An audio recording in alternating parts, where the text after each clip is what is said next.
Новый способ применения катаны ГГ Небеса Бездны, секретный козырь Ракухира Тихира и его шокирующая сила. Начало кровавого аукциона Ракудзаичи сегодня в этом ролике. Главный герой превзошел все мои ожидания, у меня аж мурашки по коже побежали, так что скорее погнали начинать данный разбор. Ну а также напоминаю, что прочитать свою любимую мангу, манхуа вы сможете на remanga.org. Здорово, ребятки и анимешники, у микрофона Зик. А вот ребята, которые оставили свой коммент под прошлым роликом.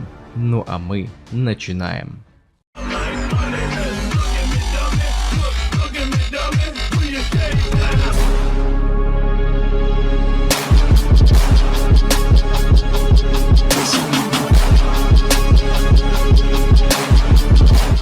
Повествование стартует 3 ноября, за 5 дней до начала аукциона Ракудзаичи, где в его преддверии всем уже стало известно, что на нем будет выставлен новый лот в лице 7-й магической катаны Ракухира Тихира. После того, как ГГ пришлось отдать Кьоре свою магическую катану, Хакури был очень сильно подавлен, поскольку считал, что именно из-за него его товарищу пришлось сделать неправильный выбор. Однако Ракухира не считал Сазанами виновным, ведь по большому счету он и собирался отдать свое оружие противнику, потому что у него была некая идея, как попытаться бороться с пространственным хранилищем главного аукционера Кьоры. А если бы они потеряли в той битве Хакури, то по словам ГГ им бы пришлось очень сложно, если не невозможно. Ну а план Тихира состоял в разведке, и для этого у него был новый козырь, которому он обучился из опыта Соджо Геничи, а именно удаленная активация способностей магического оружия. И как оказалось, это было не так уж и сложно в исполнении. Все, что для этого нужно, это предварительно напитать катану своей духовной силой, после чего Тихира может удаленно активировать одну из золотых рыбок, с помощью которой он способен разведать обстановку вокруг. А так как Хакури был уже в этом пространственном хранилище клана Сазанами, он-то и окажет им неоценимую поддержку для того, чтобы найти способ попасть в это место. Однако на деле все было несколько сложнее, ибо Кьора ощутил изменения в его пространстве, но благо до конца так и не понял произошедшего. И спустя 8 дней, 8 ноября, во время начала Ракудзаичи,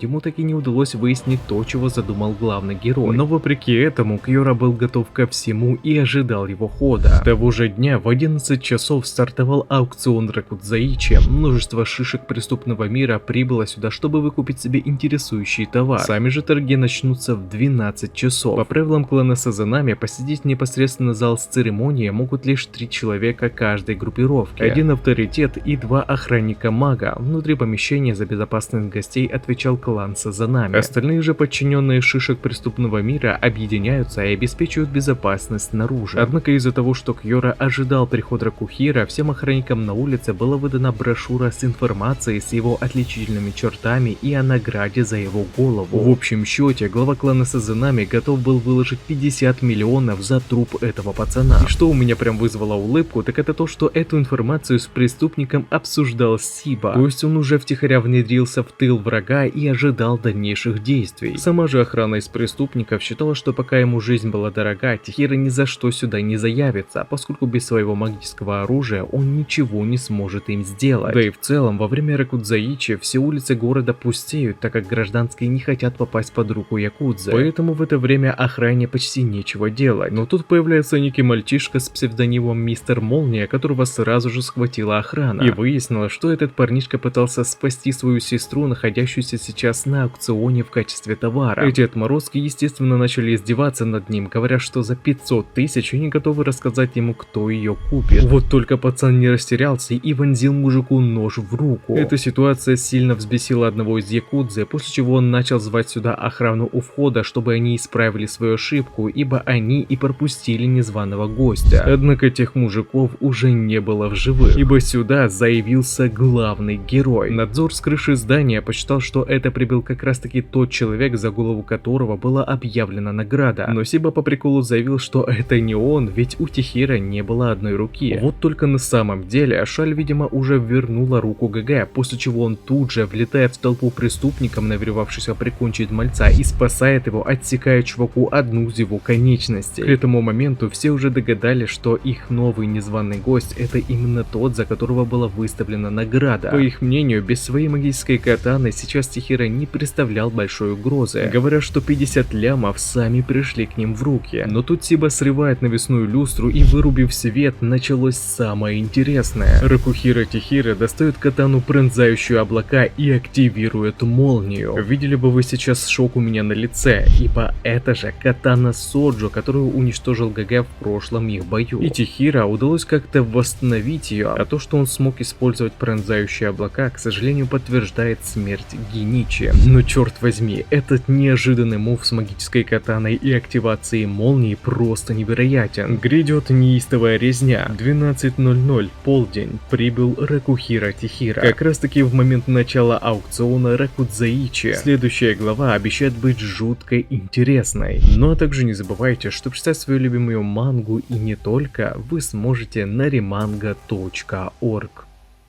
А на этом ролик подходит к концу. Пишите в комментариях, что вам понравилось, а что не понравилось, и несколько комментариев попадут в следующие ролики. Если тебе понравился ролик, тогда лайк и подписка для меня будет лучшей благодарностью. А также не забываем про колокольчик, ведь в последнее время не всем приходят уведомления. Всем спасибо за ваш просмотр, мирного неба вам над головой и всем пока-пока.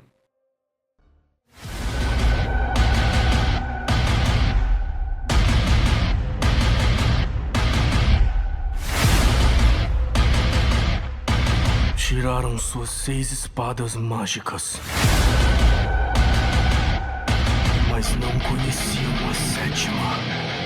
Vou matar cada mago negro e recuperar as espadas do meu pai. Tentem.